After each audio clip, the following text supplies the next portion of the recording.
Vamos a hablar ahora del mercado de trabajo, ¿le parece? Es así porque se divulgaron los últimos datos del Instituto Nacional de Estadística y nueva información, y sobre ello vamos a conversar con Luis Custodio. Buenas noches, ¿Cómo anda? ¿Cómo están? Buenas noches, buenas tardes para todos. Sí, los números del mercado de trabajo que observamos mes a mes a través de la encuesta de hogares del Instituto Nacional de Estadística han reflejado post-pandemia un repunte interesante en 2021 y un sostenimiento más o menos en determinado nivel que se mantiene mes a mes desde este año en adelante, sobre todo en los últimos meses. Hoy se conoció información a propósito de esta encuesta de hogares respecto del mes de noviembre. Veamos los números en la primera placa. Tanto la tasa de actividad como la tasa de empleo han crecido. En la comparación mensual ajustó muy levemente al alza el porcentaje de personas que se sumaron a la búsqueda de trabajo, y en condiciones similares creció la cantidad de personas empleadas, y en ese contexto se mantuvo sin cambios el estimado de personas que están en situación de desempleo hoy. En una mirada un poco más amplia, la tasa de desempleo está en noviembre a niveles similares al promedio del año, mientras que las tasas de empleo y de actividad se ubican por encima del promedio. Veamos la evolución de esas dos tasas que generalmente, cada vez que hablamos de mercado de trabajo, sugerimos como las más importantes, la de actividad y empleo, no tanto de desempleo, porque es una consecuencia de la tasa de actividad y a veces mirar demasiado ese dato nos distorsiona la realidad. En la segunda placa vemos precisamente cómo han evolucionado las tasas de actividad y de empleo. Si comparamos promedios anuales de los primeros 11 meses, en 2022 está algo por encima de 2021 y holgadamente mejor que 2020, eso en las dos variables que estamos mencionando. Y a su vez, estas tasas se ubican más o menos medio punto porcentual en el promedio de 11 meses por encima de la prepandemia del año 2019. Observen ustedes que este año en realidad el movimiento no ha sido demasiado importante. Hay una leve oscilación a mitad de año más o menos, pero esos datos, esa gráfica nos refleja precisamente cuál ha sido el comportamiento. Pasemos ahora a otras dimensiones del mercado de trabajo que se pueden seguir no a través de la encuesta continua de hogares, sino de registros, de datos que son del Banco de Previsión Social y que podemos ver en la siguiente placa.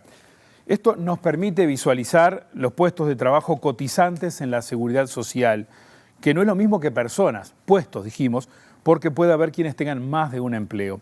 El número de cotizantes en el Banco de Previsión Social, en la gráfica lo muestra, sigue creciendo, son los niveles más altos en 7 años, pero hablábamos hace un tiempo nada más de esto, en 2015, cuando teníamos registros de puestos cotizantes similares a los que tenemos ahora, la tasa de empleo era 3 puntos más alta. O sea, el empleo andaba por el 60%, cifras récord, y estábamos igual, en este caso, en puestos registrados cotizantes. O sea, similar cantidad de puestos de trabajo formales en el BPS, con una tasa de empleo que es menor ahora que en aquel momento. Seguramente lo que podemos suponer allí, no hay datos para corroborarlo, es que había más empleo con restricciones, subempleados o informales, y más adelante vamos a poder ver esa información para profundizar ya el cierre de este informe. Ahora, antes, siempre en base a los registros del Banco de Previsión Social, podemos ver a dónde se han dado los movimientos más importantes por sectores, y en la próxima placa podemos observar precisamente eso. En la comparación entre el cierre de 2021 y este año hay 1.4% de suba en la cantidad de puestos cotizantes, pero eso no es homogéneo, ahí lo podemos observar. Si vamos desde abajo, donde están aquellos que han crecido, nos encontramos que hay unos 6.500 puestos más de trabajo generados en la construcción.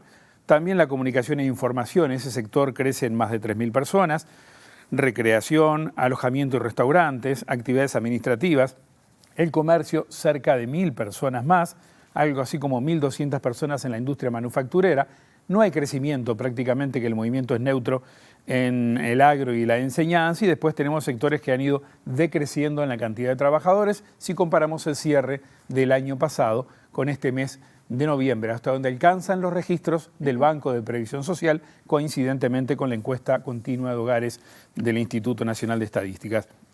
Otra mirada importante para el mercado de trabajo es la de los subsidios por desempleo, y acá también lo podemos observar en la siguiente placa cómo se han comportado. En este caso, en lugar de acumular todos aquellos que están recibiendo el servicio, lo que puse aquí son las nuevas altas mensuales.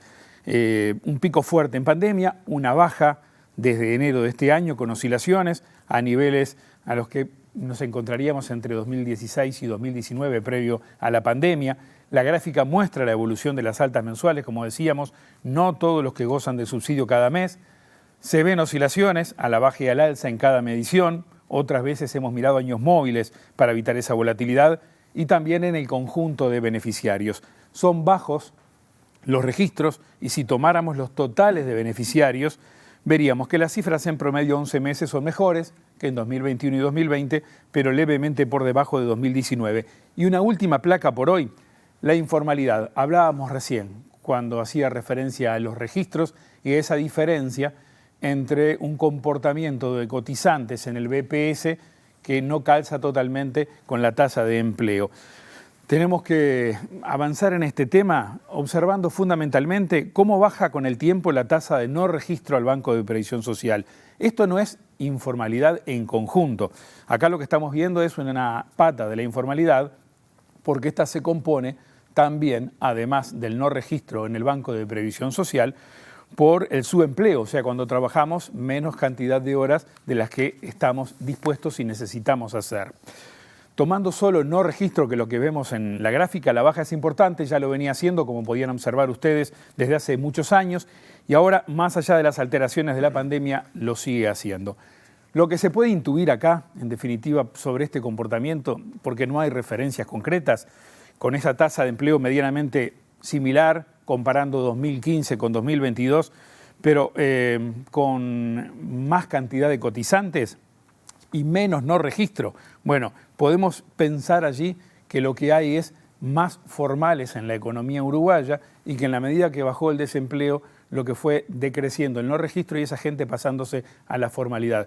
Pero intuyo que ese no es en realidad el tema que está detrás de esto. Creo que hay otra lectura que podemos hacer, y es que post pandemia el empleo que se enriqueció lo hizo más con gente que estaba fuera del mercado de trabajo, que ingresó en niveles de empleo de mejor calidad, y que buena parte de aquellos informales, no registro, que hacían la tasa más alta antes de la pandemia, han pasado directamente a estar o desempleados o fuera de la actividad. No es un neto que se cruce directamente uno con otro, sino que son más de una población que se mueve, y estimo que pasó por allí. De todos modos, hay mucho todavía para trabajar a nivel académico, incluso para poder entrarle un poquito más a ese dato y saber por qué se han comportado así estas variables. Lo cierto es que bajó el no registro y tenemos una tasa de desempleo que está medianamente estable ahora, con cotizantes en cifras, podríamos decir, desde la pasada década, que son históricas. Perfecto, gracias Luis. A ustedes.